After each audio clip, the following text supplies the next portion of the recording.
Dr. Rod Berger. How you doing, man? I'm well, Rich. Nice to spend some time with you today. I appreciate you coming on and sharing your story about storytelling.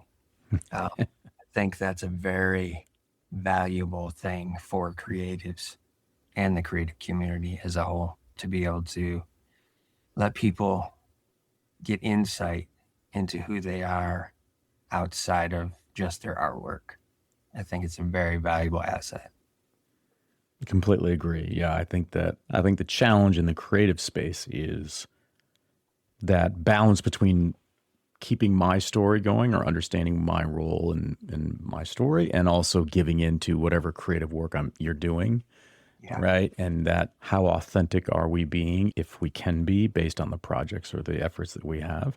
Because we know it when we're in the zone, right? I don't care what you do creatively. You know when you're there and you're not even thinking about what you're having to do because you're in your lane, right? And then there are creative elements that you think, oh, this is not exactly what I want to be doing, but it's a part of the bigger picture.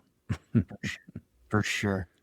Let me give the audience a brief introduction here for you. All right. Before we dive into the full conversation and walk through your story. You are a prolific storyteller and interview. You've conducted over 4,000 interviews for outlets like Forbes, Entrepreneur Magazine, and Los Angeles Magazine, capturing stories that reach audiences around the globe. You completed a BA in psychology from Michigan State University, and then completed your doctorate in clinical psychology from Phillips Graduate University. You're an author. Your new book, The Narrative Edge, Authentic Storytelling That Meets the Moment, distills the art and science of storytelling in practical tools for leaders, entrepreneurs, and creatives. As an inquisitive interviewer, you've drawn out stories from Magic Johnson, Charles Barkley, Sammy Hagar, United Nations officials, Pope Francis, and the Crown Princess of Sweden. And you've documented powerful narratives in refugee camps across Africa. You're also a trusted guide to the power of story, a longtime Vanderbilt University guest lecturer, editor, creative coach, and keynote speaker with 350,000 plus social followers and a TV development deal with the Jim Henson Company. And you show people how storytelling becomes a real world currency for connection, impact, and opportunity. That is quite a lot of question and answering going on in your story. Makes me feel old, Rich. Hey, age is relative. It is. It is. It's all a state of mind, really. As we talked a little bit beforehand, you've listened to a few of these episodes that I've done, and I don't have a whole lot of structure other than my first question, which just takes us back in time to where were you born and what was life like as a kid for Rod? Yeah. Well, I was born in Dayton, Ohio, but we were only there for a year. My father worked for General Motors, so we moved up to the Detroit area when I was about 1. So I couldn't really take you around Dayton, Ohio. Right. I'd be visiting myself. I would be a tourist. Yeah, life for me. Look, I write about it in the book, but my late father grew up in Germany during World War II. He was much older as a father, so it was a very, sort of a strict, organized environment in that manner. But he traveled for work all the time, so my life ebbed and flowed between when he was home and what that did to the house, or to the sort of the home environment, and then when he wasn't there because he was traveling for work. Played sports like crazy. Started working when I was 14, and odd jobs as kids get, and so pretty typical living in the suburbs, trying to find your way, trying to figure out what's important, what's not important. I was because my father was much older, I gravitated towards my teachers and older students, like just people that were older than me that I would connect with. Yeah. That was really kind of my thing. We did one sister, and who's just it's about a year difference, younger than me. Okay. So small family in that regard, right? So we didn't have a lot of cousins and these sorts of things. So it was just sort of me and my activities, and in the Detroit area. Yeah. What was your mom stay-at-home mom? I'd say yes and no, right? Odd jobs here and there, different careers bouncing, but primarily I would say that would have been the focus. Yeah. Main focus. Okay. hmm So then grandparents too were not a real. On my mother's side, yeah, in Indiana, my grandfather died when I was like 14, 15, something like that. Okay. My grandmother on that side lived till she was in her late 90s. So she was around. And then my father's parents, my father's dad died way before I was born. And I met my grandmother one time when I was 9 when we went over there. So no connection at all. It might as well have been someone you meet at a restaurant. There's no, Right. yeah. Short conversation. And language was I didn't speak German and she was incredibly old. So Got you.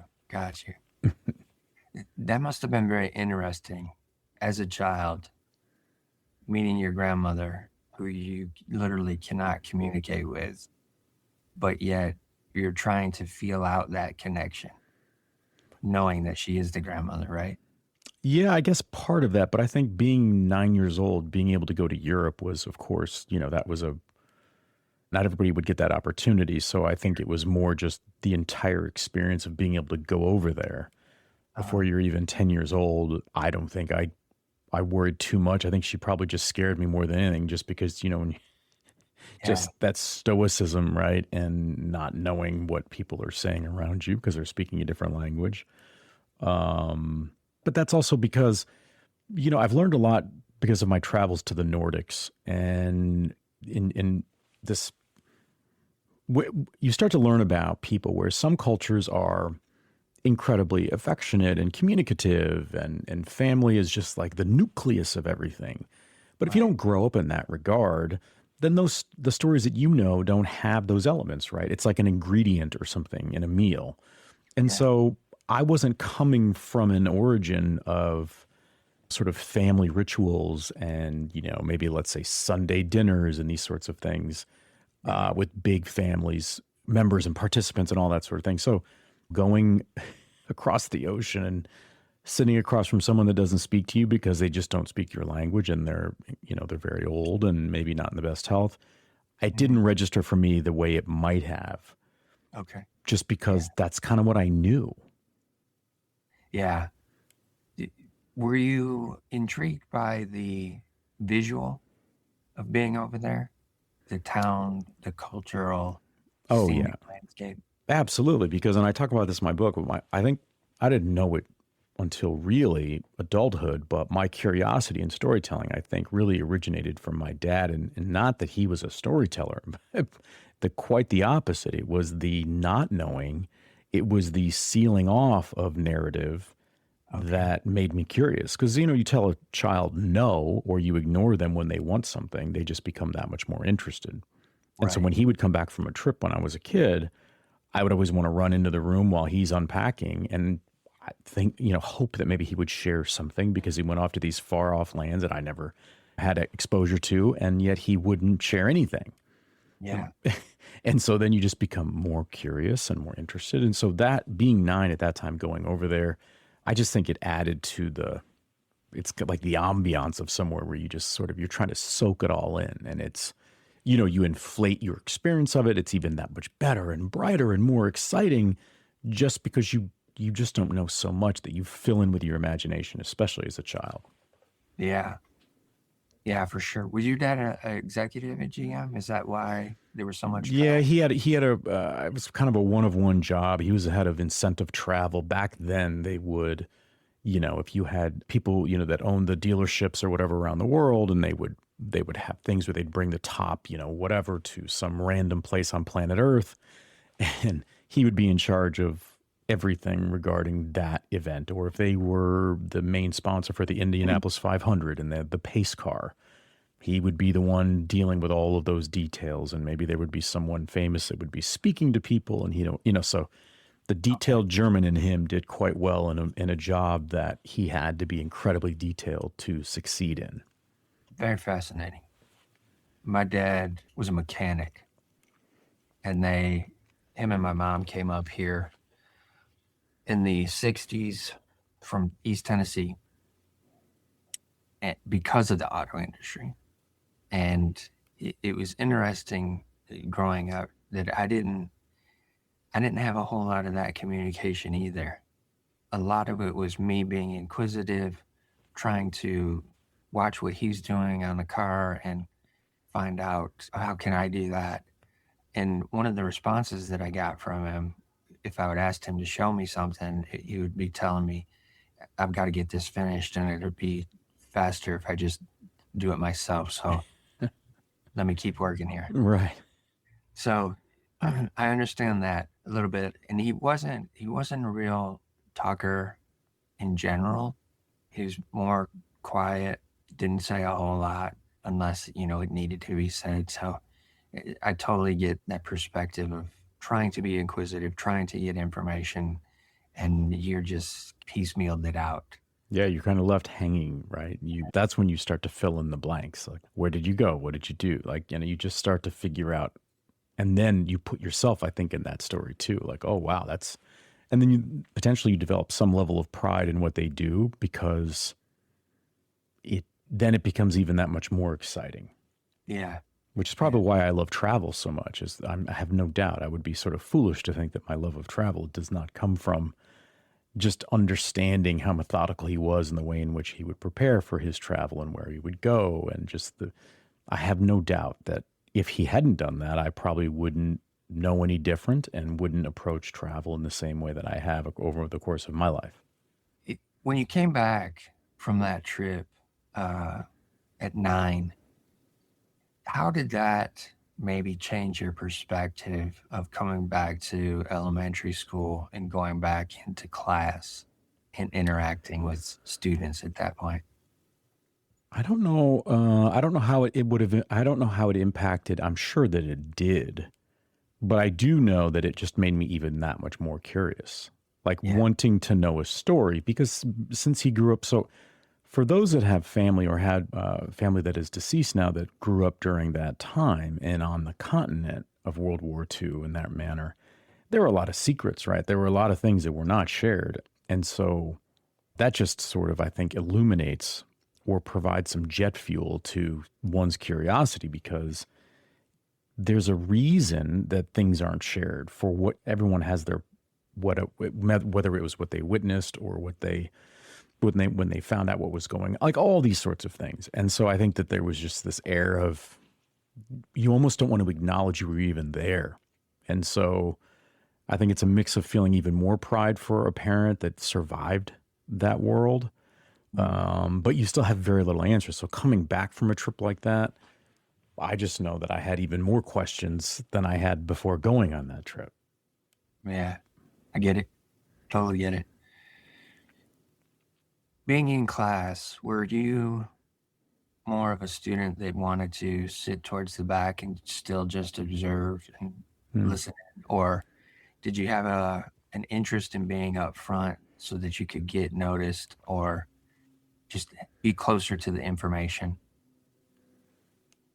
It's a good question, Rich. I mean, I think back to sort of, it is interesting to think, where do people sit in the life of the classroom of life? So I would say that I was probably more in the sort of the 3/4 to the back, not in the way back, right? That the kid that, if he felt a little bit more connected maybe, or maybe enjoyed school a little bit more, maybe I would have sat a little closer to the front, right? But yeah, I was sort of, out of 5 rows of desks, I'm in that 3rd to 4th row going back, but wanting to participate in school. I could sort of succeed at school, but it didn't mean that it came easy for me. Okay. Right. Yeah. So there's some of those, some kids, they can just right out of the gate, but that was never me. I had to work for it. I definitely had to work for it. Now, the thing is, when you're a kid and you were in that 3rd or 4th row in a classroom, I guess one benefit to some degree is that I've read about this too. I'm a big fan of the visual of like an elevator stopping between 2 floors. Right? There's part of you that can connect with the kids at the front that are participating, raising their hands. But there's also that sensibility that says, I just don't feel like participating today. And so I'd rather lean back a little bit and into the energy that is the backstop of that last row. But in doing so, you really get to observe, Yeah. because people pay attention to what are kids not doing in the back potentially, right? But they're also then dealing with and addressing and meeting the needs of those in the front that are very active and engaged in their learning process. Yeah. Did you have many friends that you would connect with in elementary school? Or was it a select few? So in general, just across school for me, K through 12, I was much more on the smaller group of friends than I was the massive group. You know, I did have friends and people that I knew that had what felt like a million friends. You know, they'd rather have a lot, you know, several groups of friends that the relationships aren't terribly deep. Right. I'm of the other side of the coin, right? It was, that's fine if I have a few that I'm very close with. But I was active in sports and in clubs, and I did get good grades. So I was in all kinds of different groups in that regard. I wasn't just one thing. Now, that can be hard when you're a kid because you just don't know which basically table to sit at during lunch, because you connect with kids that are in band and you connect with the athletes because you play in the school sport. You know, you've made the teams. So I was a little bit of a, you know, in my own way, a little bit of a renaissance man in that regard. I just wasn't a classic this or that. And I think today for kids, they're much more like that than maybe we were growing up. I felt like when we were growing up, if this was sort of your group or you were known as this or that, then you just kind of stayed there. Yeah. Right. I mean, I talk about in the book that this young man that I don't know if he befriended me or I befriended him, but, you know, I would have lunch with him on Tuesdays. He had cerebral palsy and he had a massive impact on me. And that was just one example of the rotatingness, this revolving door or seat, or, you know, in lunch that really symbolized sort of my approach to friendships. But I also lived a childhood where I was much more serious. I never, and it's now a derivative or a byproduct of my older father, who was much more intense, was that I didn't goof off like a typical kid. You know, I didn't laugh at the same things. I didn't, you know, the comedies that maybe kids were watching and finding just hysterical and that they were memorizing the lines. Like, it didn't hit for me because my life felt a lot more serious. Okay. And so I would pay, like, the one thing we would watch would be, we'd watch 60 Minutes, even as a young kid. So I was learning about all kinds of things around the planet, Right. Yeah. like really heavy stuff. And I enjoyed that. And a lot because I think I have a proclivity for like history and enjoying those stories, but also because, you know, if your parent is expressing their interest in you around a certain activity, you're probably going to enjoy that activity. Yeah. Right. You know, and so it's kind of tough to sit there and watch like some interview with Mike Wallace and, you know, some dictator on a Sunday evening and then go to school the next morning and where kids are joking around and throwing spitballs or something. Like, it just, Yeah. that's a bridge too far, you know?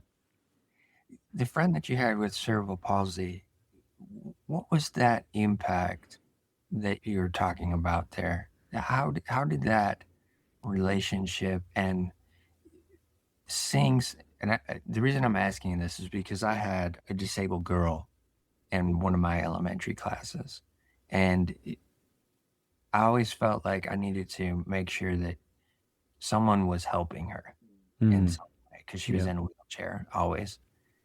And so I had this kind of empathy as a young kid, knowing the fact that she couldn't do the same thing everybody else did, but also too wanting to make sure that she felt somewhat included as much as she probably felt excluded. Yeah. Was that a similar scenario of what you were seeing with this friend based on his disability, or was it just a connection that was just a true human to human connection? I mean, it was that for sure. Like, some things you just can't, I don't know. Sometimes you just can't explain things about your own personality. You just sort of go, I don't know where the origin is or where that branch sort of originated from, but having an eye towards justice and fairness Okay. and inclusion have always just been a part of me, like always. Yeah. Even as for whatever reason. And that still sort of rages inside me today, where if I see something that's going on that just feels outright unfair to another human being, like I'm ready to step in and support that person that's being marginalized. Not saying that this young man was being marginalized at all. It was just that I would find myself getting in situations where maybe a teacher would say, hey, could you spend some time with this other classmate? I guess that there was some trust that I could maybe be mature enough to get to know them and become a friend, right? And so that was a little bit with regards to that. But, he taught me so much, right? His life changed in a nanosecond during, birth, where oxygen was cut off, and his life was, forever sort of on a different trajectory. But he was one of the happiest, most loving humans I'd ever met. And just the enthusiasm for life and for every breath. I mean, he just exuded that. And so that was really nice. That was a gift that he was given to me. So while people might have thought I was giving some gift, but I don't even know what that would be, just because I was able-bodied and of able mind in some way that we would deem as some ridiculous definition of what normal or expected is. Yeah. He was so much more human than the humans that I knew in a lot of ways, because he could celebrate the smallest of wins in ways that just you couldn't help but smile. And so that was a fantastic lesson that I don't know if I knew in the moment. It was clear to some degree, but you take that and you say, I'm going to chalk that up as you want more of those, I think, experiences in life over time. You don't want less of them. Yeah. The less, those are easy to find. The cynics, the people that, just they only care about sort of their own plot of land in this world. And so that feels good to have an impact. It's probably one of the greatest things that we can experience as a human. And if we do it where it's not selfish, right? If we know that we are a part of somebody's story in that moment. Right. And we've reflected that and their experience back to them authentically. Mm-hmm. Man, does that just, I think, supercharge the human spirit. Yeah, for sure. For sure. At what age did you start playing sports? Sports came early for me. My father played what I would call like semi-professional soccer over in Europe. So I was going to be playing soccer whether I liked it or not. Right. Yeah, very young. Sports was a huge part of my life, whether I played it or I followed it. I mean, look, sports in a lot of ways parented me when I didn't have guidance. Yeah. And it's funny because a lot of things, when you write a book, you sort of have to open your mind up to everything. Yeah. And start to see where things free associate and start to align and sort of create combinations you hadn't thought of, because, wow, these are lessons that seem to be all in one bucket. Let me understand that a little bit more. Right. But sports meant so much to me, and my team still to this day do, that, all the like posters that I would have, or the front page of the Detroit Free Press when my Pistons would win or whatever, they were all on my ceiling, not on the walls. Hey, okay. Because to me, I had great pride in that. Like when I would close my eyes and I'm looking at greatness. For sure. And so that was like the last thing I wanted to see, especially in a world that felt confusing. Because when you're a kid that feels like you're having to live older than your age, yeah, you're looking for things that sort of ease that pressure, because you don't have the emotional sort of building blocks yet to understand how to navigate a world where you're probably more comfortable with adults than you even are your own sort of contemporary, students and teammates and the like. So, yeah, sports played a massive role for me. Huge. And to this day. Did you play multiple, or was soccer your main? Soccer and basketball were my absolute love. And then you become a parent and you see your kids playing those sports, and it's even more exciting, I think, than when you think back to when you yourself played, right? So that's just this sort of gift that you never know, right? I mean, I'm lucky. I have plenty of friends who've had kids that are different than they were growing up. I have a buddy of mine who was a big, massive sports fan, played all the sports, and yet, his son could care less about sports and is the least active kid you would know. And so I know that in that regard, I'm very lucky that I get to, that story thread continues for me, right? It hasn't stopped. It's not that we're going to put that up on the shelf and then we're just going to open up a different book, So it is what it is. And if I had had kids that didn't enjoy those things, then I probably wouldn't even give it a thought. But I do because I get to see it firsthand, and I know what that's like, and I understand sort of the battle within the lines and what that does to you, and whether you're growing at the same rate as your teammates, and I mean just all kinds of stuff that help form you, I think, in lots of different ways. Yeah, for sure. Yeah, I totally understand what you're saying about, having to act older than what you actually are as a young kid. My parents always kind of, I don't know if it's encouragement or it's just what they wanted, but they always wanted me to, be quiet, be contained, don't get out of hand, sit still, sit right here, don't act up. All of those prompts that you would get wherever you were going. And also, too, because them kind of being the only ones up here from down south, they didn't have a whole lot of family that was here. When they first came here, my dad's sister and brother-in-law were stationed at Selfridge. So that was a connection that they had in the beginning. And then his youngest brother had come up here as well, just because he was a mechanic too. So you got two mechanics, and then you got somebody stationed at Selfridge.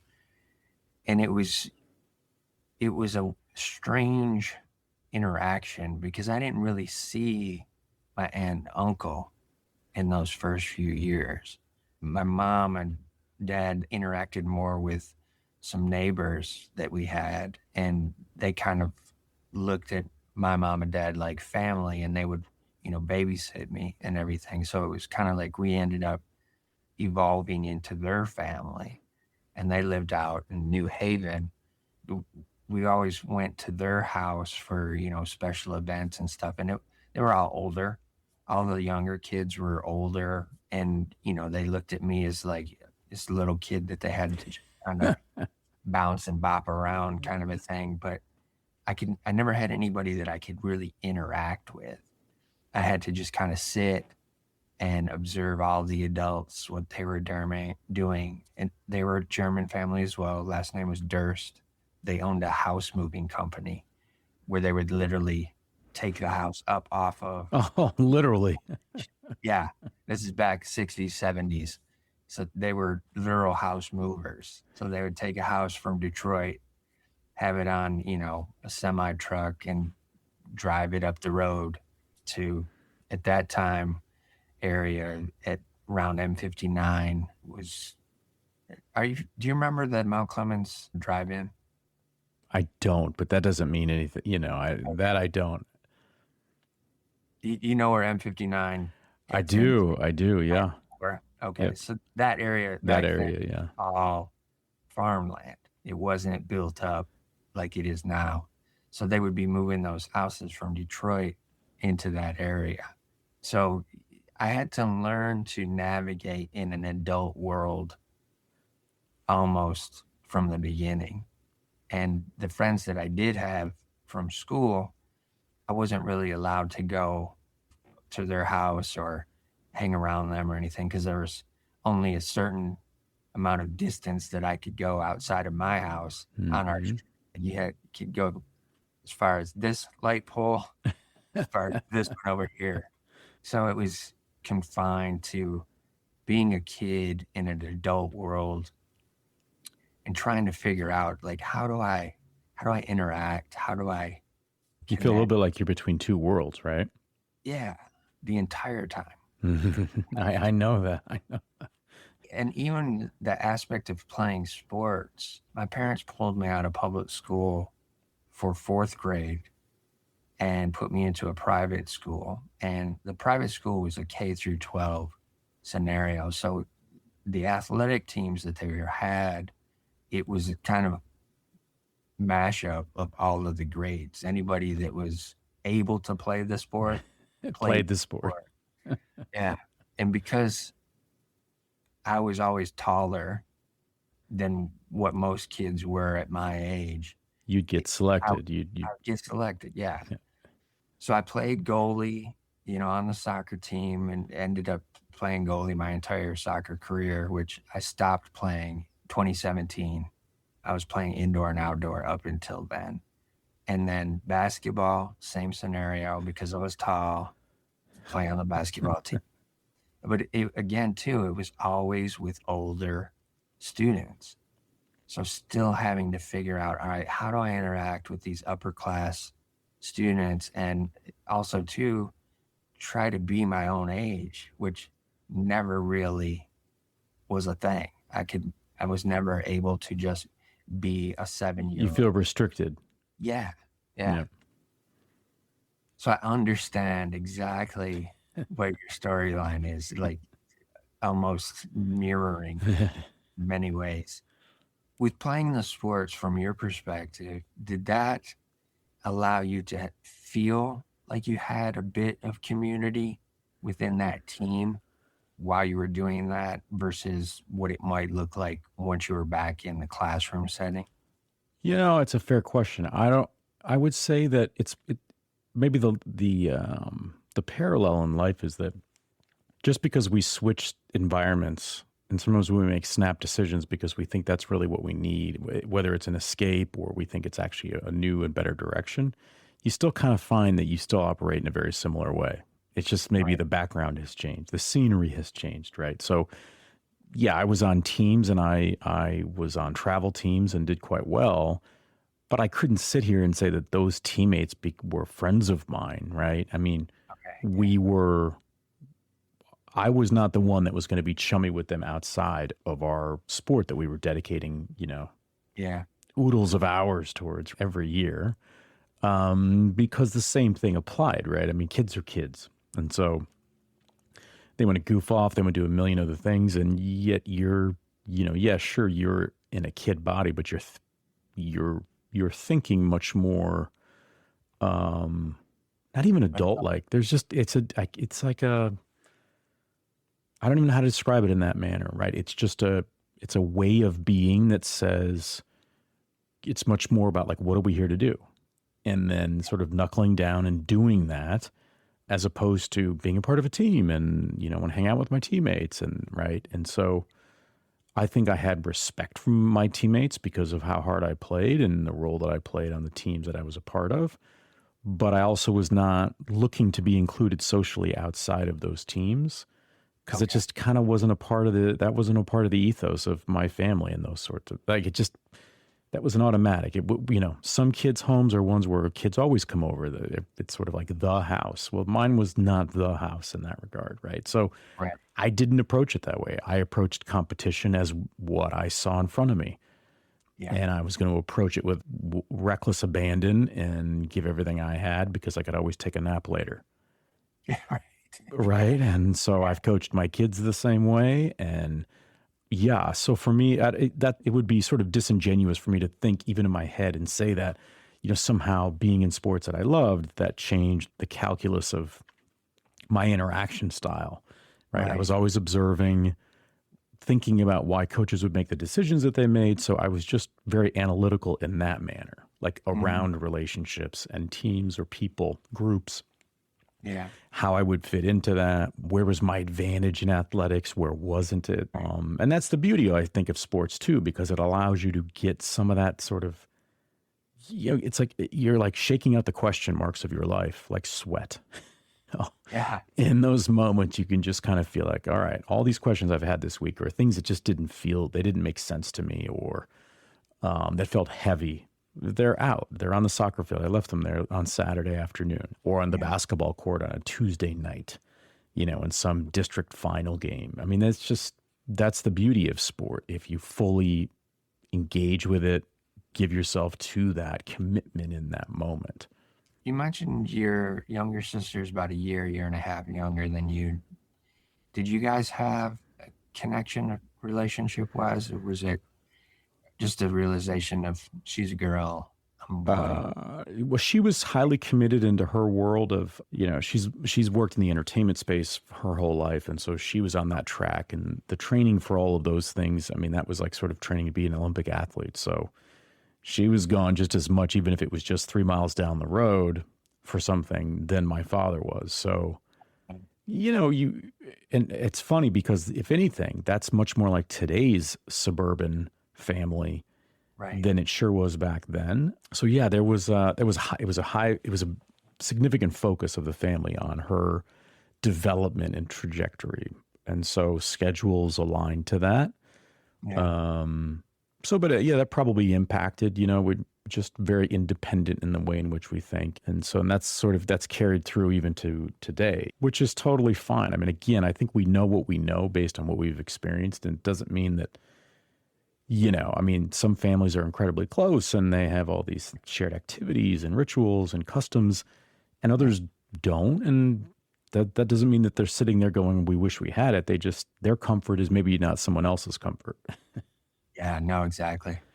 I get that perspective as well, because I have an older sister that's technically a half sister, just from my dad's first marriage, but I've never really considered her a half sister. I just considered her my sister, but she's 7 years older, and she's always lived in Tennessee. So growing up, I never got to be around her much unless we were going down there. And that was just because of the custody scenario play. And then when the year I was turning 9, my parents decided, we think we want to have another kid. And if we're going to do it, we need to do it now. So they had my little sister. So there's a 9 years difference between me and my little sister. So between my little sister and my older sister, there's 16 years. So it's like we were all born in like different generations. Yeah. We never really had real close interaction in any way, and didn't get to have that real strong bond that you can create if your siblings are with you most of the time, or close to your age at least. So I get that perspective of having sibling, but yet you're still kind of in your own world, having to figure things out and wondering about things, and that observation element is always there. Can't turn it off. It's always there. Yeah. As you're shifting from elementary school into middle school, are you starting to see any differences take place in the way that maybe you're starting to focus on what you're studying, or the fact that you're on these travel teams and have that interaction going on? Is there anything starting to shift for you, or is it still that same continuous, I'm observing, I'm looking, I'm trying to find my spot, so to speak? I think so. Yeah. I mean, look, middle school is the gauntlet for most, if not all, young people, right? Trying to understand just sort of who you are in a world where, wait a minute, this person, they grew 2 inches, it feels like, over summer, they look different, they sound different, all of that. Yeah, I think I was pretty much the same kind of kid, you just don't know really the challenge of middle school is it's constantly feeling, I think, for a young person, like you've walked into a room that you're not sure you're supposed to be in life. And if you are, is there a chair for you to even sit in? Just as like broad strokes, right? Because there's always this, and that's when we start to develop a relationship with insecurity of like, wait a minute, you start to judge yourself against others, or, it runs the gamut. And so, yeah, I think I was pretty similar, where sports was still my anchor. Okay. And, that's when I started to think about like work and things to do. And money. I mean, that's one of the biggest changes, I think, for folks, especially. I mean, I don't know if kids today are working as much as maybe we did when we were growing up, For sure. especially in the suburbs across the country. But yeah, that was a time where, you start, I think for most, there's whether you want to or not, you understand that high school is just around the corner, Yeah.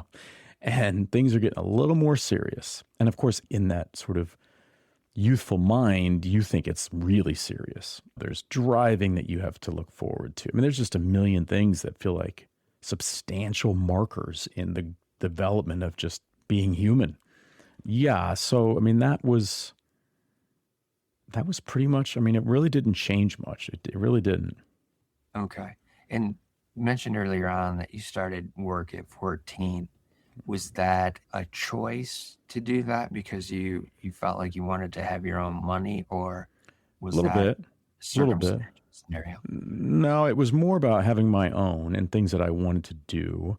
So I started bagging groceries at Meijer, which people Okay. who know in the Midwest would know Meijer. Yep. Because you could be 14 at that time. I don't know how maybe it's changed, but you could actually get a job at Meijer. For those that don't know, it's like the Walmart before Walmart was Walmart, or Target before Target was Target. And so, yeah, I would work on the weekends, but I always did have for whatever reason, this sort of, work hard gene in me that I was totally fine with that. And so that was the first, but I think looking back, I mean, I had all kinds of jobs. I worked at a nursery, and I was I was the laborer that they would say, okay, someone just bought this tree, help so-and-so out who's old enough to drive the cat and pull it out of the ground and load it into the I mean, be a dishwasher at a pizza place, work till 2 a.m. I mean, I did all of that stuff, bussing tables. I mean, it ran the gamut as you kind of go from middle school to high school. But Yeah.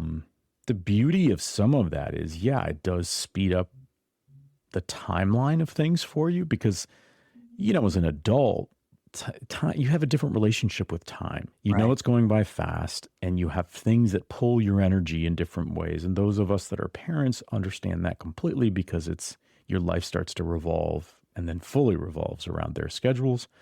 But that's just sort of a natural rhythm, right? But when you're younger, I just remember time felt like it would take forever. It's just, my Yes. gosh, something's coming in 6 weeks. 6 weeks is like, Ages. right. And for us, 6 weeks is a blink. Yeah. You just kind of go, wait a minute, it's already been 6 weeks. I cannot Yeah. believe this. We're already in where we are in 2026. So yeah, I mean, work was beneficial because you learn sort of the value of money, of what hard work can yield. Right. But I think it was assistive because it helps to move things along a little bit faster because you truly have less idle time if you're balancing sports and a job. And so on a weekend, you're not only working your job, but you're having to go to games, and all of a sudden it's Monday again, and you just start stacking those up and you go, oh my goodness, now I'm a ninth grader. Now I'm a 10th grader. Yeah. And now I'm leaving high school, right? Yeah. You mentioned too earlier that you had a lot of older people that made impressions on you, or essentially noticed something within you that they wanted to encourage along. How early did that start for you? How early did that start for me? Did it start coming It into definitely play? started in elementary school for sure. Okay. Absolutely. But I think it was probably that there was some novelty with a kid like me because I was like, not many fifth graders are like serious about things, and I was serious Right. about things. Yeah. And so I think that you would draw attention just because of that. Hmm. So yeah, I had it really early on. I mean, it was just one of these sort of common themes that I would have. It would be, oh, really? You want me to help out with this, I mean, because I think educators are looking for kids that you can trust and that will hopefully maybe be mature enough to handle whatever it is they're asking you to do, to go speak to younger kids or help out here or volunteer or be the example in front of the class. Well, the kid who's maybe a little bit more serious just about life, whether they like it or not, becomes kind of a benefit in that environment. Definitely. Definitely. because they have that perspective of, I don't have to really worry a whole lot That's about right. what the outcome is going to be if I put some responsibility on them, or Yeah, if we're in a certain situation, I don't have to worry about them getting out of hand, or stepping out of line, or that's acting true. out, or any of those things. I get it. And that's what's So so funny about today, because like I was like every kid in this way. I mean, you were deathly afraid of having to get up and speak or be in front of your classmates in some public way. But like the other week, I got called in and I did a whole presentation in a theater in front of like 75 fifth graders about the power of curiosity. And I love that stuff. I can't, if you would have told me back then that I could do something like that and not even sweat it, you'd go, there's just no way. Why would I do that to myself? But I love that. Anytime I get asked to volunteer or help out in something like that, I'm like, absolutely, let's do it, because I learn from it. And hopefully it's a good example for the young people that, you don't have to be so afraid of the stage, or sort of being put on notice. What's your opinion? What. But yeah, back then, no, that would not have been but I did get pulled into situations where it was, oh, he's the one that's not going to get in trouble, because I never got in trouble either. That's part of the equation. I just was not the kid that was ever going to test the limit. I had no interest, to be honest. yeah, Like, I just had no interest, because everything to me was much more, I'd be more worried about something I saw in 60 Minutes the night before that's going on in the world than right, some yahoo in the back of the class trying to egg me on to do something that's going to get me sent to the principal's office. These right, are magnitudes of like idiocy that I just did not want to participate in. yeah. I totally agree. Totally agree. It was. It's always a uncomfortable scenario when you're the serious one and everybody else is trying to goof off or act up, and your mind is just in a completely different place. Like you don't have time to goof off, because your mind is going and it's thinking of multiple things. Now, don't get me wrong, Rich. I would say that I would, if I could do it over again. Like, I don't know. I mean, why did I have to be so serious, right? Or any kid that doesn't feel like they can. There are some positive lessons in just being able to be a kid, where you Oh yeah, lose track of time, and you maybe not, you don't think about the consequences in every situation. You don't overthink things.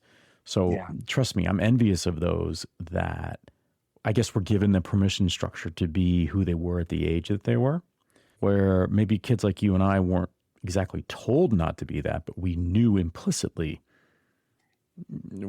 sort of the mode of operation that we were to operate by, right? And yeah, so, yeah, I think there's probably a happy middle, that you've got to find ways to help understand your own sensibilities, like what does having good character mean to you, or being there for those that may need some assistance. Or it's like, this is a random example, but at the gym this morning, there was a guy, I was on a machine and he was on the row of treadmills in front of me, and he was running quite fast, and all of a sudden you heard his phone like came out of his pocket or something and hit the treadmill and kind of flipped backwards. There were all these people around, and I'm on like a stationary bike. Nobody gets up to get this gentleman his phone, which is now in the middle of the walkway, could very easily just be walked on or yeah, whatever. And I got off my stationary bike, and he kind of looked at me like, wow, I just thought I was going to have to now think about this while I'm trying to just run and be in my own space. And I thought, this doesn't mean that I'm better or whatever. I just like being aware of the world around you. right, And I think the roots of that can be when we are young, if we're given the opportunity to explore how other people think and live and work, whether it's that young man with cerebral palsy. Having these different experiences rounds you out a little bit. So I'd say yeah, that'd be the one benefit of more of a serious childhood, is at least I was exposed to different things, where most of the time they were different than I would typically operate. And so maybe I'm the better and the lucky one, because I was able to soak up these experiences like you would soak up paint in a sponge or something like that. yeah. True, very true, very true. And also too, from that perspective of what you're just talking about, your experience at the gym, that's just a simple act of kindness. And that other person may have looked at it like, whoa, this is not what I expected, because the world today is, for the most part, short on simple acts of kindness. This is why, I completely agree. This is why when I go to the grocery store, I always look at, well, I'll do it anywhere. If I'm at a restaurant, I look at someone's name tag. Yeah. And it's kind of a sad state, because when you say, "Oh, Rich, how are you?" you're going to look at me like wide-eyed, Yeah. because I didn't treat you like you were some robotic, extension of like, the whatever, the store, these sorts of things, right? No, you're a human, and I'm acknowledging you in that moment. And so those times, I'm never shocked by that when they give that look, but it makes me a little bit angry, because I'm just thinking, just because we're in the current chapter that we're in doesn't mean that the chapter doesn't change with the turn of a page in several different instances, right? And so to either send some message that we don't care about somebody else because we're just going to ignore them, I just can't subscribe to that as a way of being. And so, I do think back to my childhood in that way and think I was probably building that muscle of awareness years earlier than I would have otherwise. Yeah. If I'd been a part of a bigger family, if I had, all these other things, then it might have impacted me differently. Do you think starting working at such a young age as well put you in a different mindset of being conscious of the people that you come in contact with? Yeah, because look, I was that kid bagging the groceries, which is why I have more fun talking to people that bag the groceries at the grocery store. Right. Like, there's this young man, I just know his name is Brady, and he is just this really interesting young man. And he doesn't know my name, but he knows when I show up there, because I'll immediately, Brady, how we doing, man? Yeah. And I remind him that this is a great way to get your start. And the funny thing is, though, with every successive time that I'm there and I see him, he will add more to what he's doing and what he shares, because we've created sort of that, just like it's even when we carpool with my son's soccer team and the kids. When I first started doing that, I would ask them when they'd get in the car, "How was school today?" "What?" And, these kids at this age, it was like, they would sort of laugh and joke about bad grades that they got. And I would challenge them in just a sort of a fun banter way. And guess what? Now, and the one kid he's on a different team now, but when he sees me, he smiles, because he knows I'm going to say, "Hey man, how's it going? How are we doing?" And his response is going to be, and it always is, it's around like how he's improving in his own life outside of soccer. For sure. Right? Once people know that they are noticed and they're recognized for their presence, not their contributions, their presence, they want to share their story or whatever tidbit of their story. There's no pulling. There's no they just want to share. Yeah. Yeah.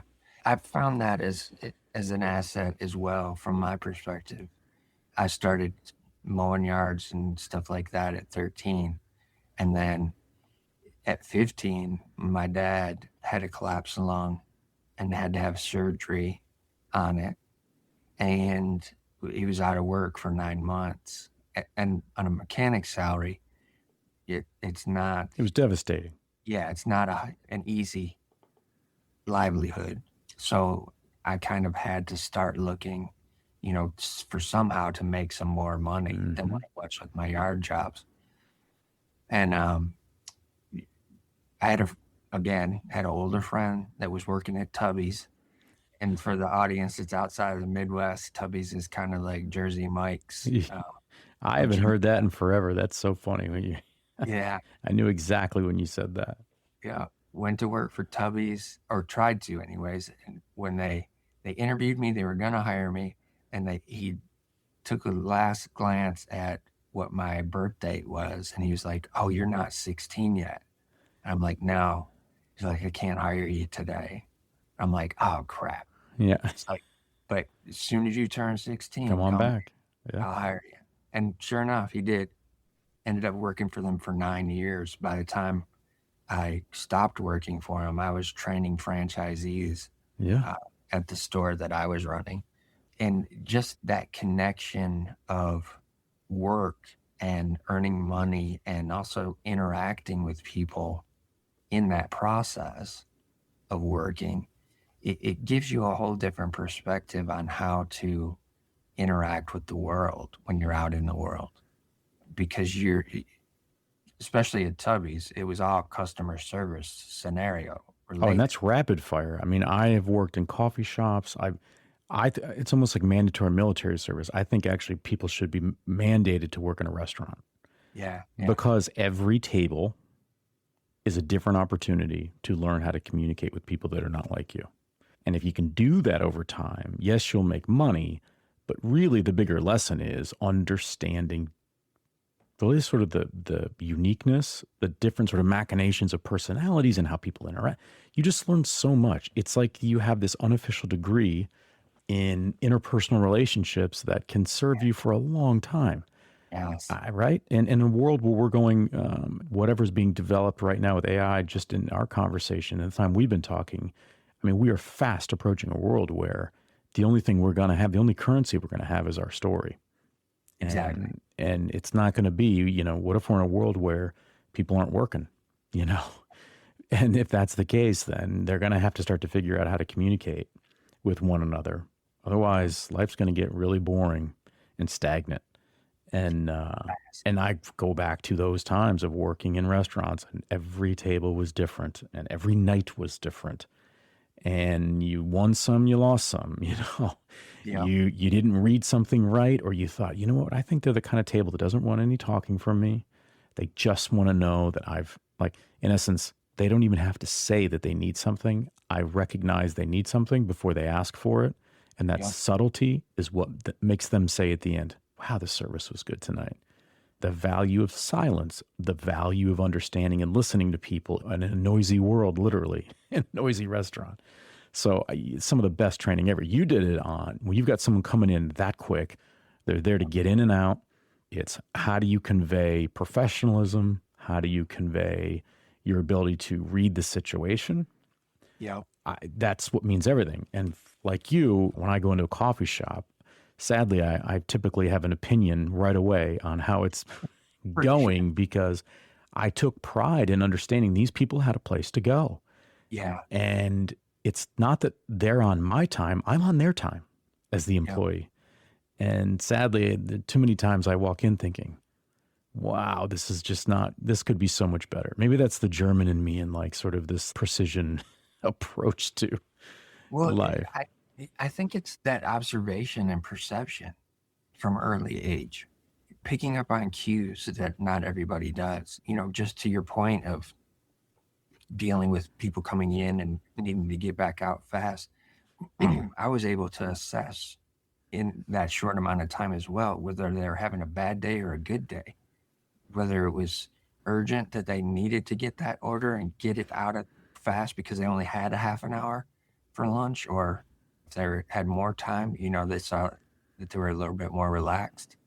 But those social cues that you pick up on because of being the observer and being the one who's not fully engaged in speaking from the start, but paying attention to everything that's going on. It can mean, I think it can make or break situations, being able to read the room. Like when I interviewed Damon John of Shark Tank, I'm in a room, I'm going to meet him, I've prepared, I traveled across country, and all of a sudden I find out that he's in a very bad mood. Well, that's not what you want to hear right before they tell you the lights, camera, let's go, and but I had to read the moment. And I had to give him a different experience. And I think that goes back to sometimes it's not just about acquiescing or sort of giving into someone else's energy or what they're doing, and maybe they're irritated or whatever's going on, but it's giving them such a different experience right out of the chute that helps shake them from that sort of the fencing that they're stuck behind emotionally because of something else that's going on. And that's typically why people might be rude in a public setting, or they might be dismissive, or they might, Right. not be sort of forgiving of other people's efforts and energy that you just might not be mapping to. But yeah, that was a great example where I just thought, wow, he doesn't know this, but I'm going to have to dial back into my world years ago where I came upon a table that was not happy even before I got there. And now I've got to change. I've got to flip it for them. So they walk out of here saying, oh man, I went in not in a good mood, but that was a very good experience and food was great and whatever. It was all good. So that's the thing, right? You'd never know how the lessons of youth are going to then play out or express themselves when we're older. For sure. But I think that if we've done ourselves justice at some point in time, we've taken stock in some of those tougher times when we didn't want to be bagging groceries for 8 hours on a Saturday going, my back hurts and I'm only 14. This is ridiculous, you know. Because it comes full circle. And when shortages are there at the grocery store and they don't have anyone to bag, it's like, I'm going to bag my own groceries because I'm going to do it. And I'm going to be thoughtful about that and know that if I'm just 1 out of 10 that does it, maybe that cashier at least help them get through that half of their shift. Yeah. Yeah, exactly. Exactly. As you're nearing the end of high school, you got your jobs, you're playing sports. Are you thinking that you may go off to college on a scholarship, or is that even in play at all? Or are you starting to have ideas about what you think you might want to go into?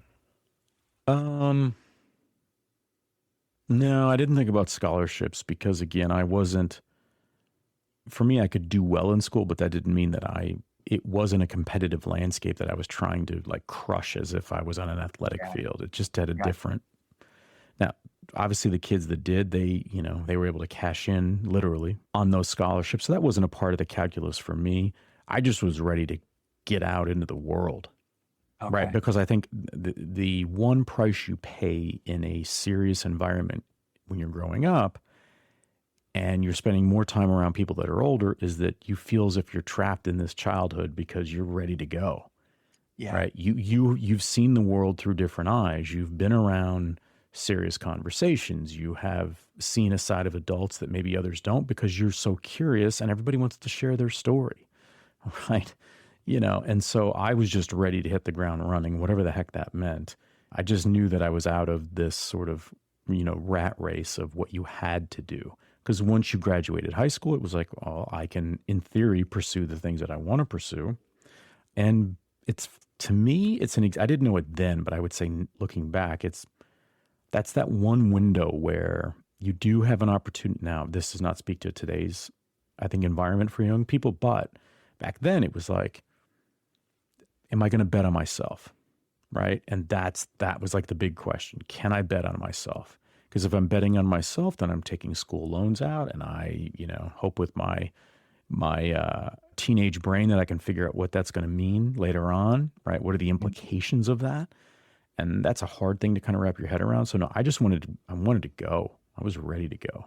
I didn't care about graduation. To me was just like a bump in the road. Let's go. Okay. And what was your key decision for deciding to go to Michigan State? Because Well, yeah, I started off at Columbia College in Chicago, which now is a very big, if you go, last time I was in Chicago, I could not believe how many buildings they owned and were part of the campus downtown Chicago. But I went there for media and all my professors were like producers of the show Dateline, like in real time. So your professors were people that were actively in television. Pat Sajak went there, the Wheel of Fortune host. And so that was super important for me because my initial dream was to be on 60 Minutes. Funny enough, right? Yeah. And because of that, well, I was fascinated with, I did some different experiences that transitioned during high school and beyond that, where I had a teacher that had, seen something in me, whatever, and had me join this sort of after school nonprofit group that helped other kids.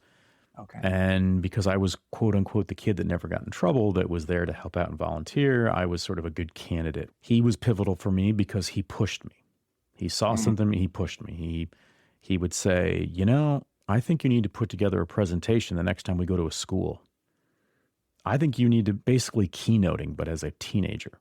Oh, wow. So I started going around schools in Metro Detroit, and I was speaking in front of like 700 kids that were either older than me or my age.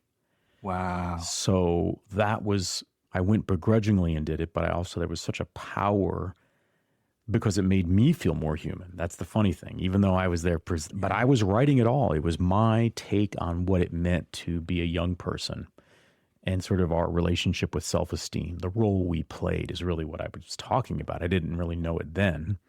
But so that changed my idea of what I could do. Like, how should I think about this? How, is the aperture, like, is the lens sort of minimal and closed off, or am I widening that aperture to a sort of a bigger, broader horizon of opportunity?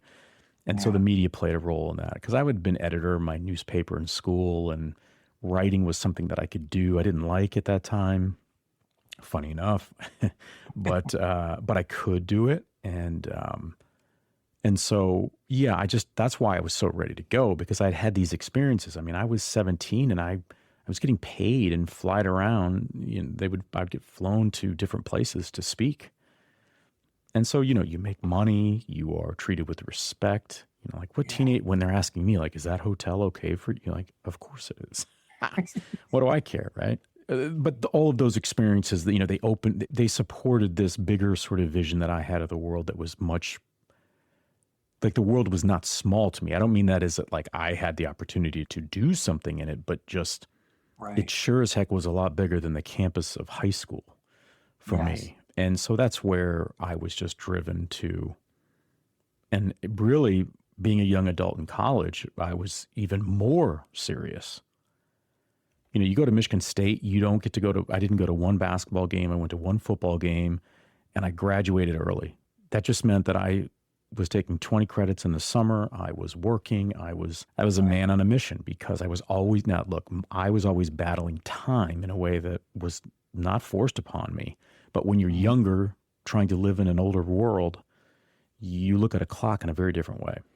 It's like, it's not 60 seconds in a minute. It feels like that's 2 minutes worth, and you got to speed up, and you've got to sort of make those seconds count. So yeah, getting out of high school just meant, okay, we're going to supercharge this. We're going to downshift here and take that corner like we know we can, right?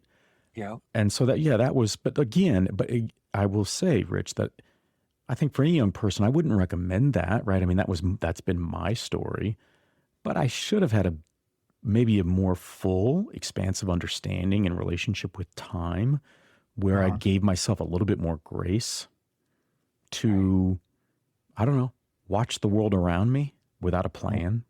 Yeah. Sometimes not having a plan is actually a much bigger part of the plan than what we can consciously put together in any given moment or sequence in our lives. So I wouldn't recommend it in that way. There's no badge of honor that I didn't get to enjoy, that I didn't enjoy college in the way so many others didn't. Now, I know plenty of people that enjoyed college maybe a little too much, and will then say to me, man, I just wish I would have had a little bit more focus, and who knows how things would have changed. Yeah. So I get it. There's no perfect, right? You're threading a needle no matter what. Nobody has a blueprint. Nobody has a script that they can go by. Context changes, time changes, the economy changes, all these things change for people. I mean, we're talking now as the U.S. is at war with Iran, and there are students that were studying overseas that had to leave. I've been to Dubai a few times, and I saw a student on the news who had to get up and leave and come back to the U.S., who was there on sort of a study abroad. Well, his timeline has shifted greatly. So we're all victims of sort of that current circumstance in that manner. Yeah, but if I had to do it over again, I'd probably have a little bit more fun. Okay. I would, stop and smell the roses just a little bit. Right. Because you start to create this cycle of like, well, if I just keep working hard, these things are going to happen. And if they happen, then, I can't stop or slow down, because then I'll lose opportunities I didn't even know were out there. Yeah. It's almost like you're fighting a ghost. For sure. And it's interesting that you have that reflection at this point, because at that point in time, for us here in Michigan, Michigan State was the party school. That versus, I know. versus Michigan Yeah, being, don't tell anybody, right? being the more intellectual.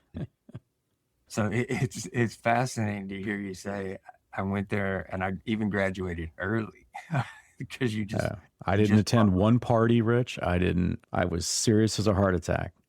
yeah, that's completely different than what I experienced from the other kids that were working with me at Tubby's that were going to Michigan State. And they would come back and be telling me stories. And it was like, do you guys even go to class? Right. I know. Like, yeah. What are you paying for? Yeah. Yeah, exactly.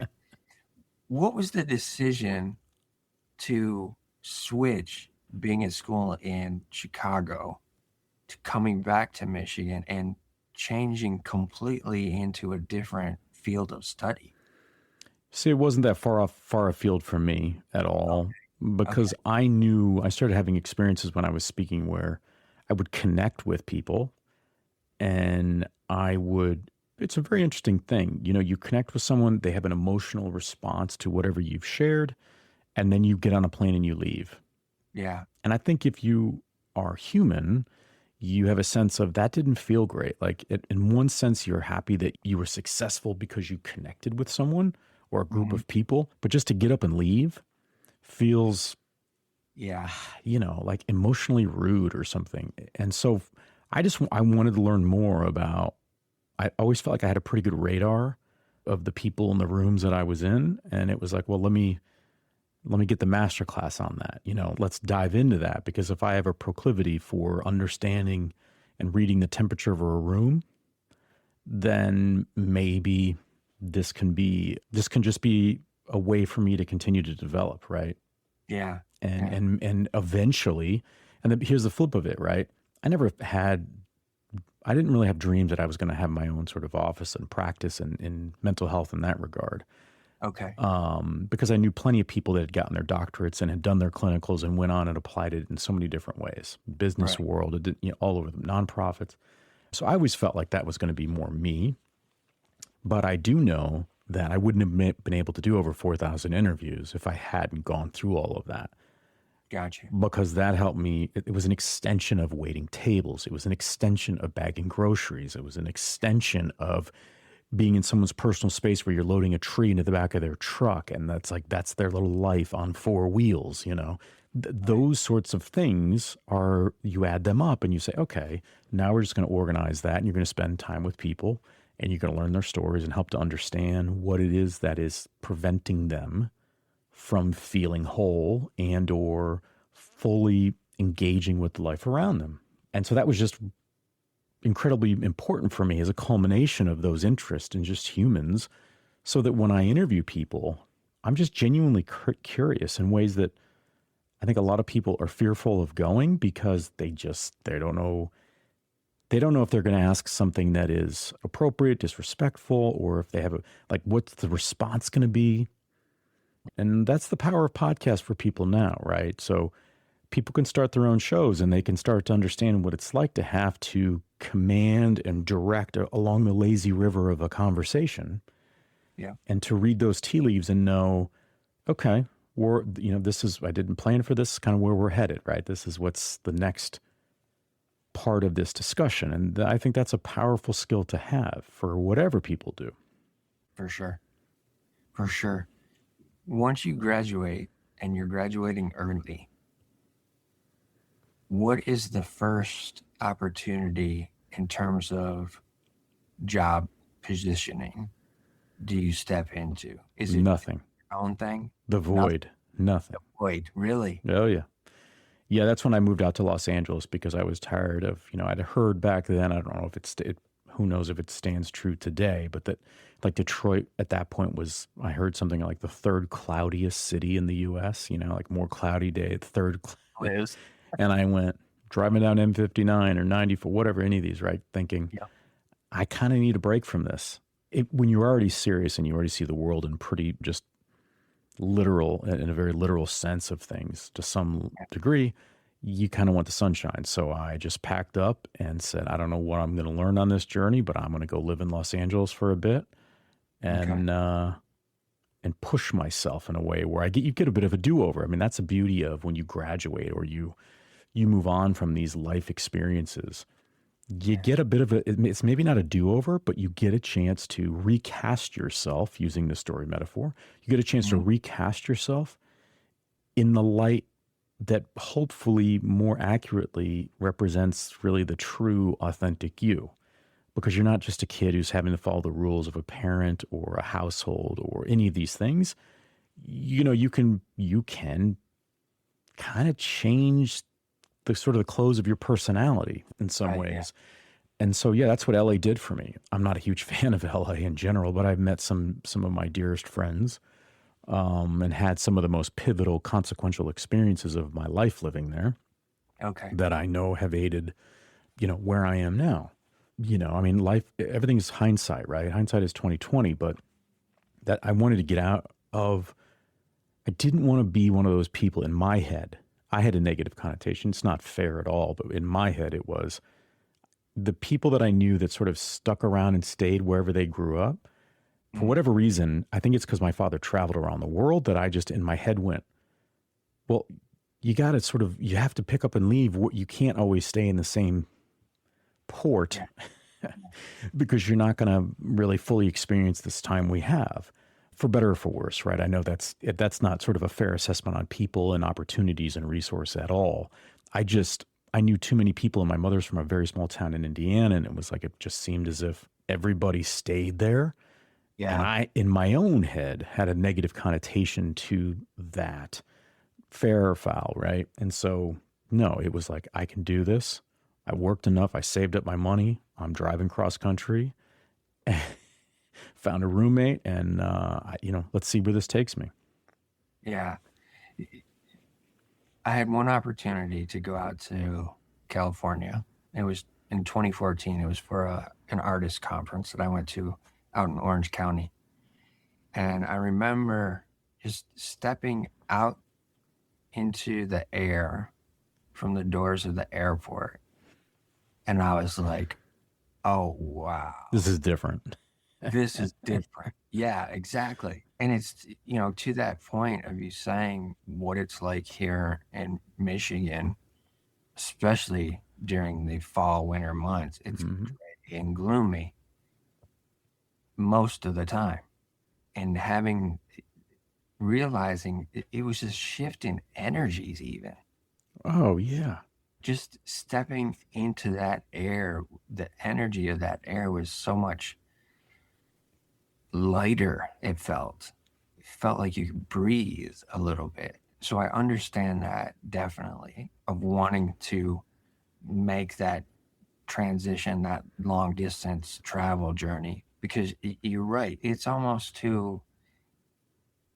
seems like a Midwestern mentality for quite a few, that if you grow up here, this is your home, and you stay with it. Yeah. Stay and stick with it. But I think that's human nature in a lot of ways. Look, it's funny because I have great affection for the Nordics, and I've spent a lot of time in Sweden and in Norway, and yet they live in an environment where it's like completely dark, right? For months. Yeah. Those that have resources travel multiple times during the winter so they get their vitamin D, and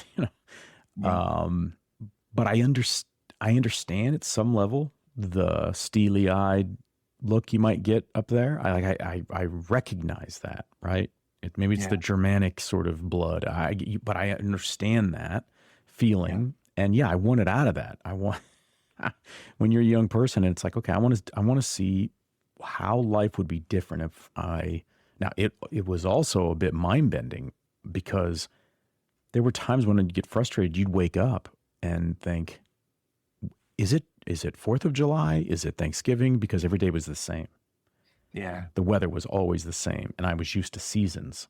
Right. So look, the benefit, again, in hindsight, was that you start to then appreciate the things that you just were sort of like clockwork. Oh, it's Halloween time. Why do I know that? It's this time. It's that, when you don't have those sort of biorhythms clicking in the same way, it can be disconcerting. So you learn a little bit more about feeling uncomfortable in these places. And I definitely have used that muscle in environments that are completely foreign, literally and figuratively, to what I have known when I've been in the middle of nowhere on the African continent. And 99.9% of people would not be there with me, right? It's just, but I hearken back to those days where you just feel completely like a fish out of water, and you're not, you're in that body of water Yeah. for the next whatever period of time.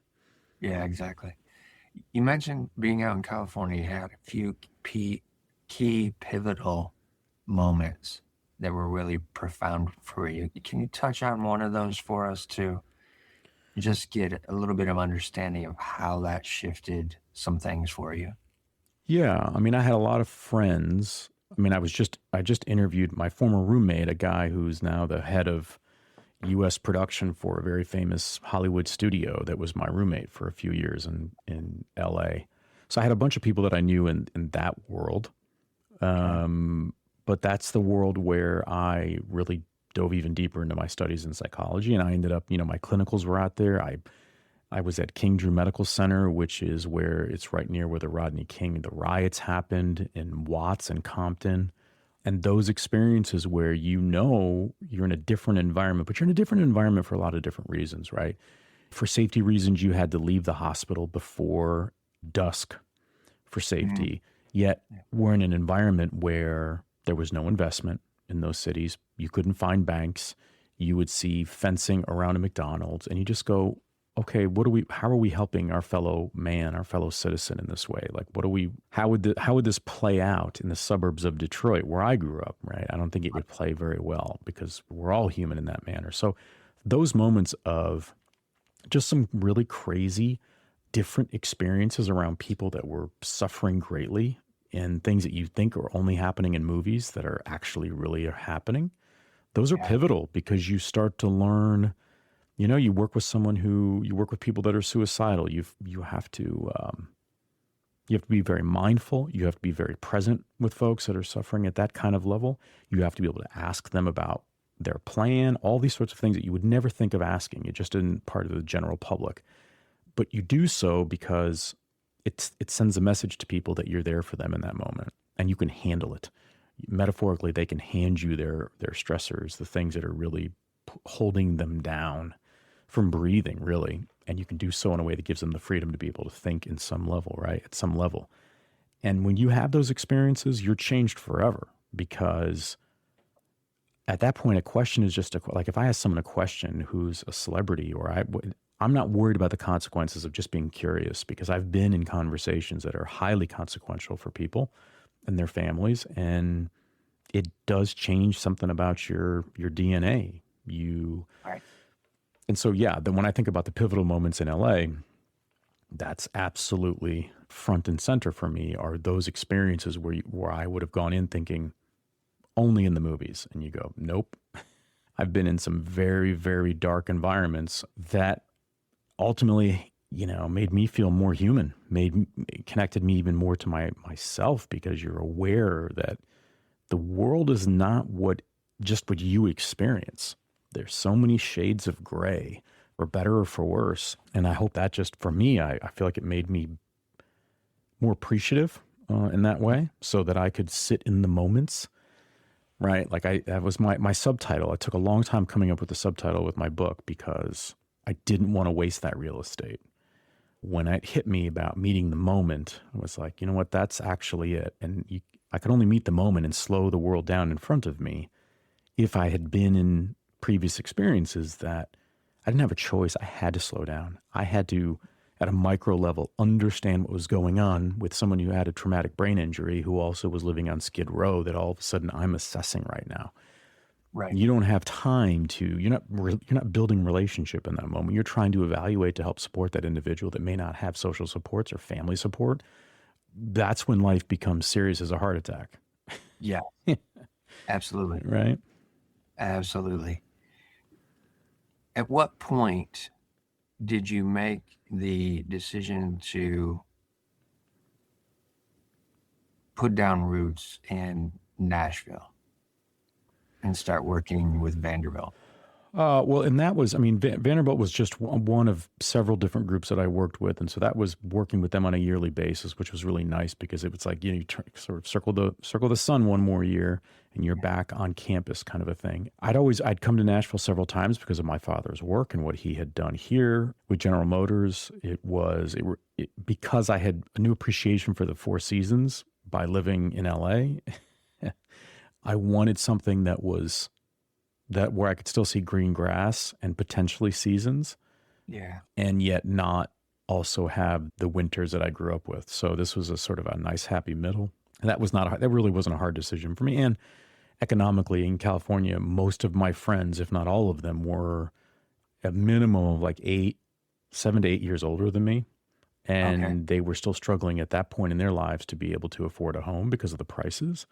Oh, wow. In Los Angeles. And I was like, yeah, I think this is the point where it's like someone who's, playing blackjack that just says, I had a couple of good hands. Maybe I should just get up because somehow the house always wins. I know I heard that somewhere, right? Willie Nelson sang a song somewhere. And so I just kind of said, I'm going to take my lessons with me and head here. So, yeah, so it was really nothing more complicated than that. When you started to think about putting this book together, The Narrative Edge, I find the title of it very, very interesting, especially from a marketing and branding standpoint, because a lot of what our conversation has been today has been about the edge that you and I both share from that perspective of being the observer. Many of our experiences have put us in a position where we've had to be the observer or adapt because of being the observer, or the ability to observe quickly and adapt. And that's an edge that we have that not everybody does. Mm-hmm. But to be able to craft a narrative edge, what is the thought process of all of the interviews and experiences that you've had over all of these years? And it's a tremendous amount, over 4,000. What did you start to see as that narrative edge that you wanted to convey to people about telling their story? First and foremost is that their story matters, which I think is important. I say that ad nauseum across the book, because I think it's the kind of thing where we would just assume that that's the case. But the minute you tell somebody that, you see a physical change in them. Yeah. That you mean my story, my experience matters. And if my experience and my story matters, then that means I matter, right? So you start to do this deductive reasoning of like, whoa, okay. And I'd rather spend time with people that think I matter than not, right? And in doing so, you start to ask yourself questions. And I talk about sort of that, the classic from an American perspective, that elementary school where the cafeteria is also it doubles as the theater for an elementary school with the stage, right? And those types of experiences, sometimes in life, we're the oak tree that doesn't move on the stage. Sometimes we're the hero, sometimes we're the villain, sometimes we're the character that we just can't connect with. And sometimes we're not even on the stage. Sometimes we're in the back of the audience. And when that happens, when we can start to ask ourselves that, because we're in the pursuit of understanding our story, we start to have an appreciation for the other characters. We have an appreciation for the different sequences of the story that have impacted us in ways that we couldn't have seen then. But now as we stack them together, we go, you know what? That was meaningful. And maybe I didn't appreciate it then, but I sure do appreciate it now. And I think just the acknowledgement of that starts to give you the edge to say, you know what? I need to really own, because I asked that question. It's like, if you're not in control of your own story, Rich, then who is? And, Absolutely. And when I asked that, for me, it was a bit of, when I was writing that, I didn't even think twice about it. But it's funny because in all the interviews I've done, that's the one question that they've responded to that, because it makes them actually think. Because and you break it down, it's like some people are incredibly confident and they feel that they have relative command of their narrative, let's say in the workplace, but they don't because they're in a dysfunctional home or relationship. And so those roles get reversed or they get sort of neutralized at some level.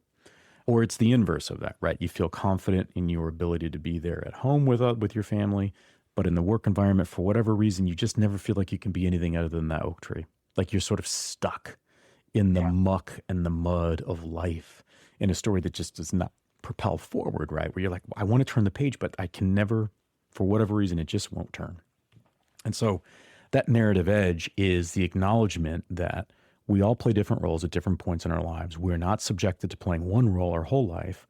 And sometimes we have to understand and appreciate that we don't need to be on that stage. Sometimes being stage left or stage right, in the orchestra or in the audience, or being the usher at the door is actually really, really valuable in understanding the way in which we interact with people and the way in which we can re-author or author our future in a way that's different than today. Yeah, absolutely. For creatives that are out there, a lot of times the creative mind does not want to be front and center, but it's very much a key scenario for them to be able to share and tell their story in order to get people to engage with them as the creative versus just their work. When you're talking to creatives with your coaching and you start to address that type of a scenario, what is one of the things that you convey to them of why it's important for them to drop a little bit of that apprehension about being up front and letting people really see who they are versus what they've created? Well, I would say that it wouldn't even be exclusive to creatives in that regard. I would actually apply this to most people, if not all, to some level. It's all about, it goes back to, it's the acknowledgement of it, right? Like the thing with creatives, and I'm one of them, we're all of different strokes, right? And different backgrounds. And we see things through either bright colors in canvases or in clay that we mold or in audio that we enhance and edit, right? All these different ways. Or the keystrokes of a book that you're writing, a manuscript, is understand. It's the voice, right? To me, it is the voice. So like in the publishing world, they're not going to look at you unless they say that, okay, you know what? You found your voice. And to me, I've applied that across all the creatives that I've ever known in all these different disciplines, whether it's Broadway and my sister was on Broadway, or it's my friends that have been in film or in like behind the scenes or art. Finding your voice, you know it because it's the equivalent of being in the zone as an athlete. Yes. And you know it, and it's the thing that if you can actually describe it quite well, you might be challenged to actually find that is your true talent, because I think it's the kind of thing that is so like nebulous. It's hard to wrap your head around. You just know in that moment when you are in that flow state. And you are interpreting what's in your mind's eye in a way that can be expressed in the physical world. Yeah. And that's only going to come when you are, I think, authentic to what it is that makes you feel creative and doing more of that. Like one thing that I've learned through the years, it's funny because I'll have people say, this will be in very sort of tangible terms, Rich, but you know, in the beginning, like when I would podcast, where people would go, well, why don't you just focus on one type of guest, you know? And I was very intentional because in my head, it was like humans are not just one thing. They're this amalgamation of all these different experiences and cultures and practices and pitfalls and summits, you know, that we've raised our hand and said that we've accomplished something. That's all fits together.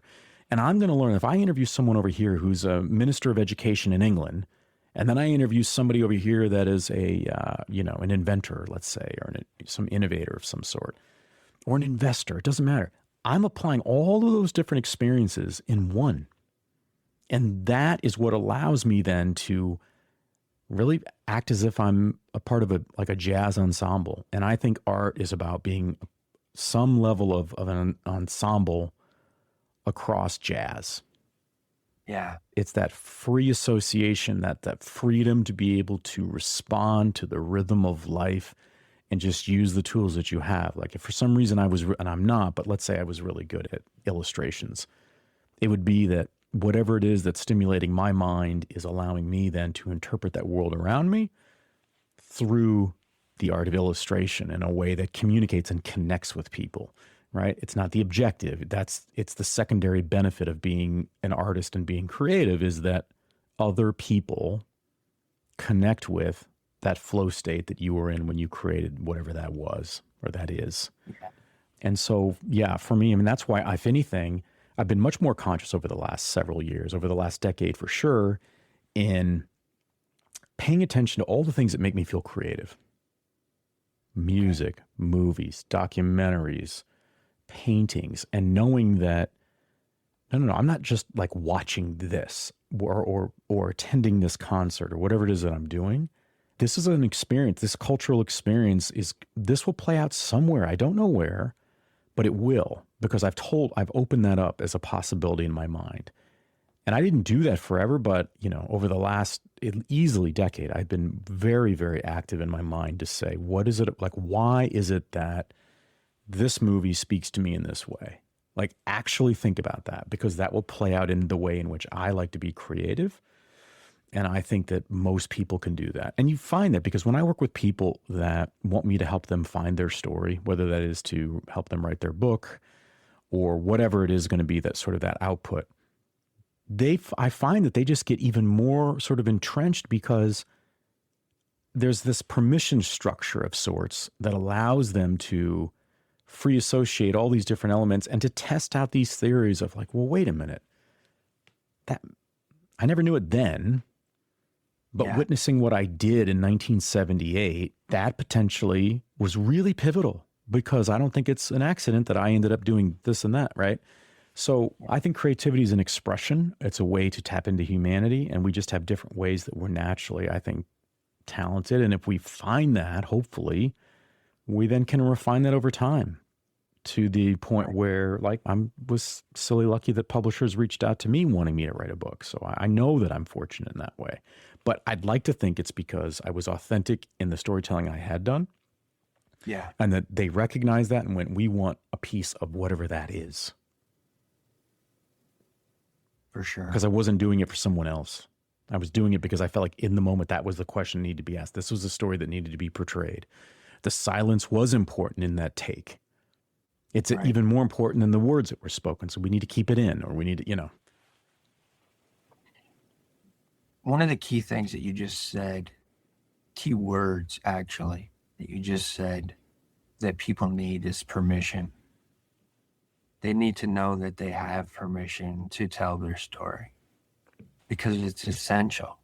It's essential that we hear varied perspectives, varied experiences.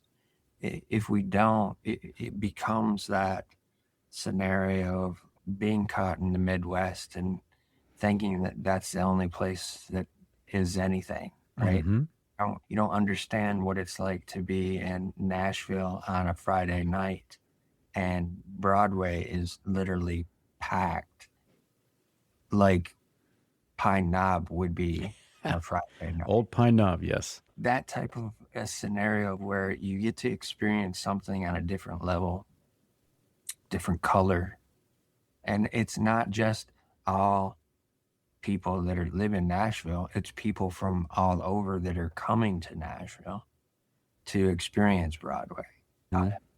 And we need to hear those stories that people have in order to better understand. And I think I always have a tendency to say this when it comes to issues in society where people have strong and hard and fast and opinions that they just stick in because they think that is the only thing.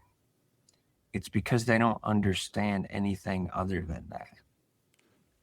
And if stories don't get to them, then they're just going to stay stuck. So if we have more of an understanding based on people telling multitudes of stories, my hope is that some of that will start to fade and drop off of people. I agree. Stories, I think, can be sort of the lubricator for relationships to like propel forward, right? Yeah. It's a parent sharing a story with a child that's going through something challenging at school. You're sharing your experience of when you were their age, and that moves them just a little bit further to know, a little bit closer to saying, I'm okay. This is normal. Or these, my parent went through that. Like, it advances so much, right? It's around story. When you're in a difficult situation or a negotiation, typically story is what comes up, so Right. story is everywhere, and it's in everything, and it's everywhere. That's the beauty of it. And thankfully now it feels like we're at a point where people are starting to pay attention even more. I think recently LinkedIn came out. There was a thing that like the number one job that people are looking for or that businesses are searching for are storytellers. Yeah. Because communication is changing. Everything's getting automated. And at some point they're saying we've got to have that individual, that creative that can capture the essence. In the old days and whatever, but like years ago, that was the advertising, that was the marketing, that was the PR, the publicist, it was the social media. But now it's like, well, we need to understand the ethos of what we're doing here. That's the story. That's the sentiment, right? Yeah.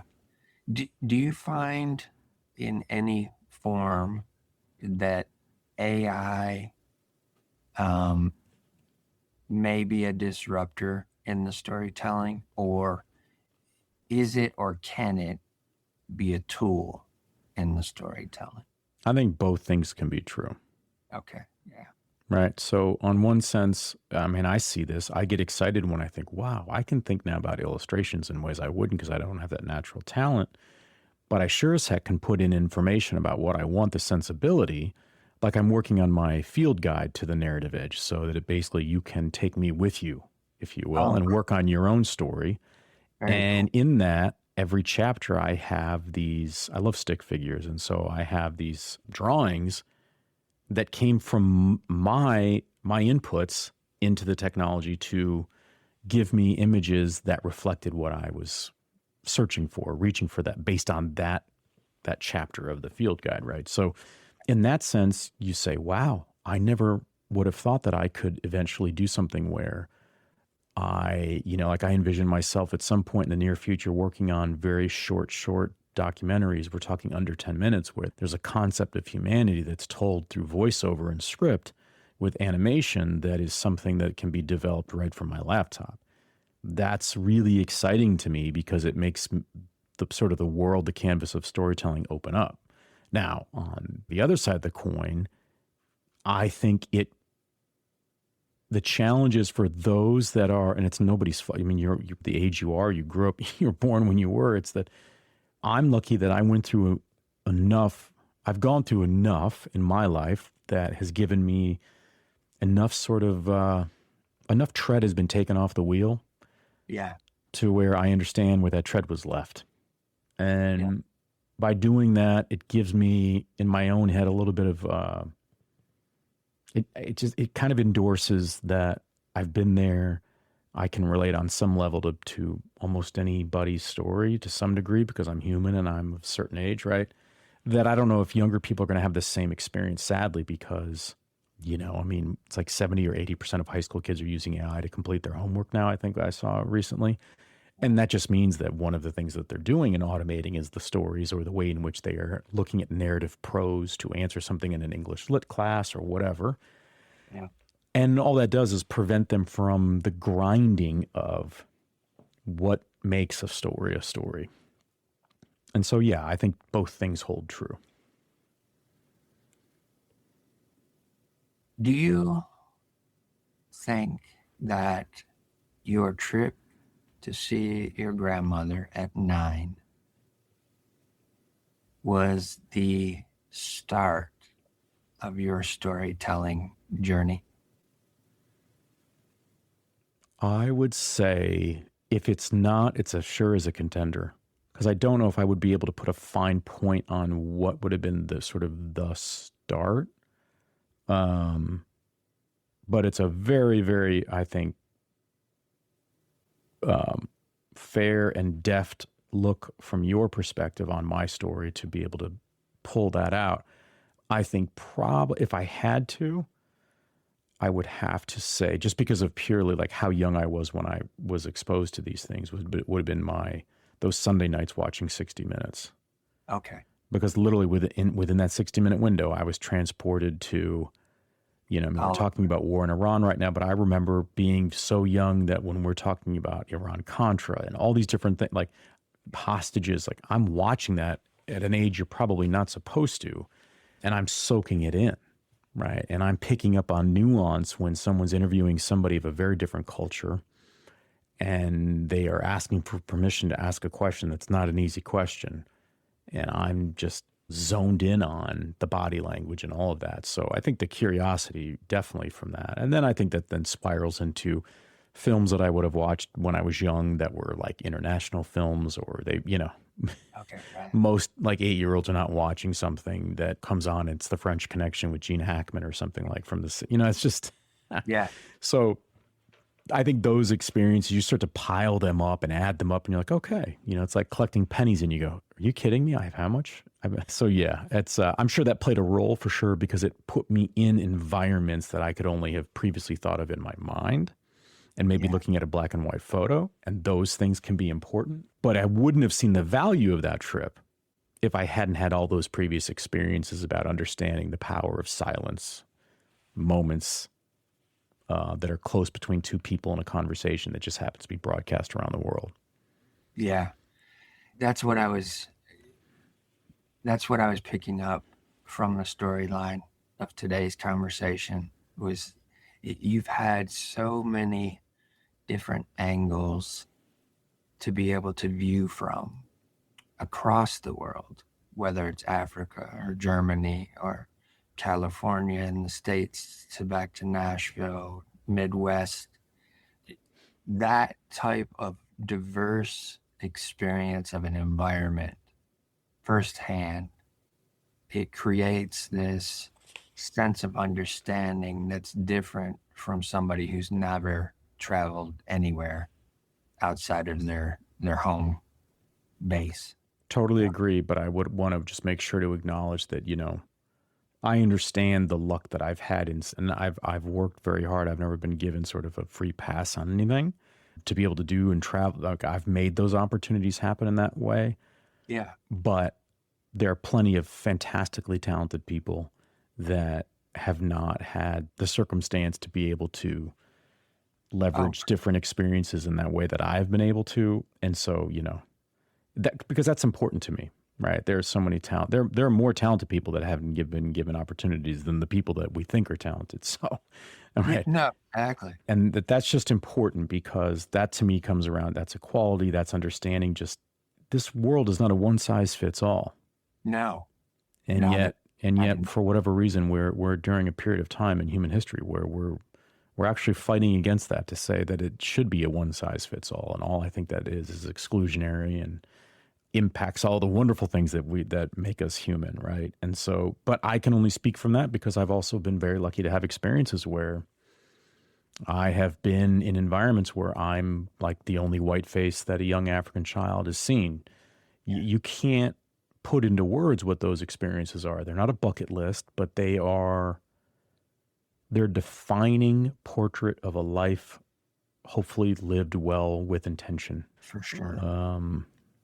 And so, yeah, I would love for everybody to have those experiences, even for 5 minutes, to just go, wow, I'm a part of something much bigger. Absolutely. And to your point of, not everybody is afforded an opportunity or potential to go and travel as much as you may have had. But that also has its own unique value because of their personal perspective. And I think that plays into what your whole mission is about storytelling, is that it doesn't take away from the fact that they haven't traveled because they have their own experiences that are unique. That's right. And valued to themselves. And those are things that we need to hear of as well. Because everything in and of itself has a different perspective. It's like you said, it's not one size fits all here. Too many people try to put it into that mold. And me personally, I know of, just from the mental health journey, there's been plenty of times that I've walked into a doctor's office and they've been like, here, we're going to give you this, this, or this, and do this or that. And it's like, you haven't even had enough conversation with me to know what my experiences are. Yeah. You're just immediately going off of a list of applicable. Yeah, that's emblematic of people feeling like they're living a life as a barcode. Yes, exactly. Exactly. Right. I think this is a fantastic place to be able to close out today. Truly do appreciate you coming on and taking the time and sharing your story about storytelling and your lived experience and some of the similarities that we have growing up in Michigan, but venturing outside and learning different things. One of the things that I always want to remind the audience at the end of one of these episodes, and it's even more so today, I want to reflect back on Rod's story here, to be curious, to be inquisitive, to pay attention to what's going on around you, but always listen to your heart and definitely be kind to your mind.